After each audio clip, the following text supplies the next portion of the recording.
1986 ரிலீஸான மௌனராகம் திரைப்படத்தின் கதாநாயகியாக திவ்யா கதாபாத்திரத்தில் ரேவதி அவர்கள், கதாநாயகனாக சந்திரகுமார் கதாபாத்திரத்தில் மோகன் அவர்கள், மனோகர் கதாபாத்திரத்தில் கார்த்திக் அவர்கள்,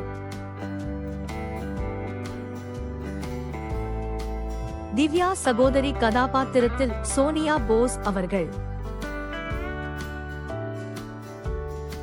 சுந்தரம் கதாபாத்திரத்தில் விகே ராமசாமி அவர்கள்,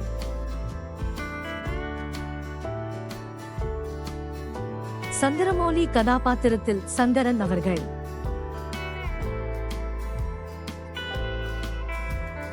பையா கதாபாத்திரத்தில் இன்னோசென்ட் அவர்கள்,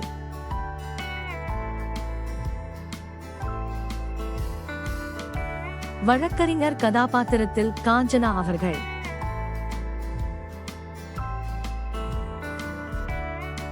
திவ்யா சகோதரி கதாபாத்திரத்தில் தொடுபுழா வசந்தி அவர்கள்,